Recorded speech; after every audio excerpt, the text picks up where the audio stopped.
primary. Yeah, no doubt about it. And he did a pretty savvy job at that.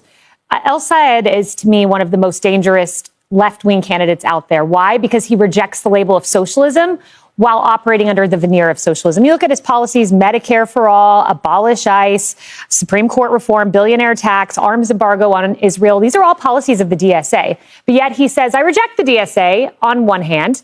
But then on the other hand, he is at 6 DSA events. He headlined a fundraiser for the DSA. He has a litany of socialist policies, but he's dangerous because he rejects it in name. So voters have to study closely. But Democrats, socialism is on the march. You see this with El-Sayed. You see it in D.C. They're about to have a socialist mayor. They already have one in Seattle with Katie Wilson. We have one here in New York City with Zoran Mamdani. And you look across the party and these left-wing socialists are winning. Here's the problem they have, and you pointed to it in this introduction. There's a divide, a real divide among Democratic voters.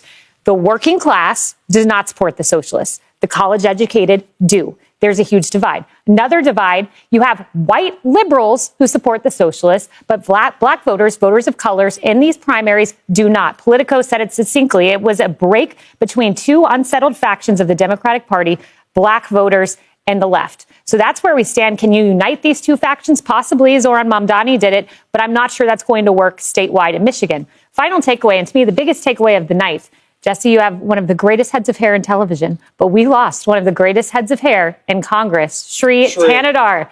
He's gone, and that is a tragedy. Oh, my God. So, Leslie... Greg says I have fake hair. Look at that. Leslie, how does the Democratic Party address this when you have working voters, working class voters, who the people who say they're all about the worker won't vote for? Well, first of all, now you're going to have him up against a Republican, a pro-Trump Republican, a Republican who is not originally from Michigan like El-Sayed is. And, you know, will some people stay home and not like him, maybe even just because he's Muslim? Really? But there are going to be people that are going to come out and they're going to vote for him because I'm hoping, as we're already seeing, that the Democrats are going to band together because to them it's for the greater good to have a Democrat in power, whether they're the more liberal, progressive faction, even a DS candidate, than to have, you know, their moderate candidate that they wanted. I'm a moderate Democrat, but I certainly want a Democrat more than I do a Republican and more than I do a pro-Trump Republican. You know, some people we're not talking about today that also won. Everybody thinks that, and we're talking about, and it makes the news cycle when we have the far left of the left win. But we don't talk about Adam Hamilton in Kansas, who talks about working on both sides. Katie Hobbs is going to pick a Republican as lieutenant governor. Eugene Vidman is certainly not a socialist. How about Eleanor Lunia, who is a Jewish candidate who won, who is pro-Israel and pro-AIPAC? And then Fred Wellman, who is also a moderate. Those are just a few. They all won yesterday, too. We're not talking about them. The reason is the majority of Democrats are moderates. Do we see more people, especially among the youth, not just the white college educated, but especially among the youth? Do we see these younger people saying, yes, I like what I'm hearing? And what they're hearing, the message that they're hearing, you touched upon some of it, Kayleigh. What did Syed say? I want to make healthcare, groceries, gas more affordable. I think most Americans want that. I don't want data centers in the town. Most Americans don't want that. I want to have less money, if not any money in politics. I want to tax the rich. I want to end the war in Iran. I want to have money spent here on Americans, not in other countries, including the country his parents are from, Egypt. And he can't be sad about the Ayatollah being gone because that would sadden his voters. Yeah, Forgot that one. He said you can't say anything about it because some people are really sad that the Ayatollah died in Dearborn. But we saw that in Iran. We saw that. And certainly there... And with El-Sayed's voters.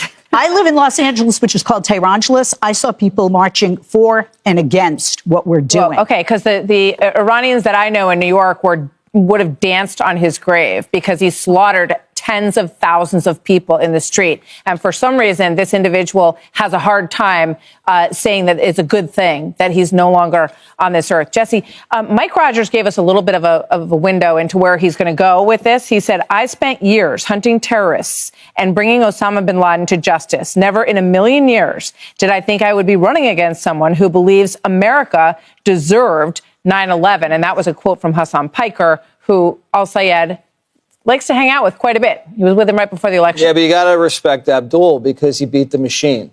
Big Gretch, Pelosi, Schumer, he slaughtered them. Jewish super PAC, 30 mil, couldn't do it. And so Say what you want about him. This guy is a force that Mike Rogers is going to have to deal with. Mike Rogers was born and raised in Michigan, by the way. I don't know if you knew that, but that's a fact. Now the Democrat establishment has lost total control. From Michigan to Maine to New York, the base is now calling the shots. And it was a very simple message. And you are right. All I hear from this guy, Medicare for all, end the war, abolish ICE, get money out of politics, especially Jewish money. And he was very crafty distancing himself from the crazy communists, did it just enough to be able to pull it off. And he's always doing hits, constantly, on my feed, on TV.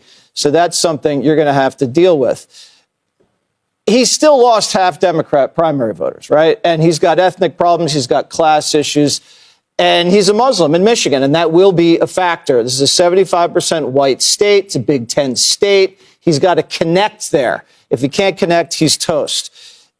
The Rogers guy isn't 100% MAGA. You know, he's Army, former FBI special agent, member of Congress. I think he matches up great against Abdul. So there's a great chance Republicans pick up this seat and pick up the Maine seat. And if that happens, it's not going to be John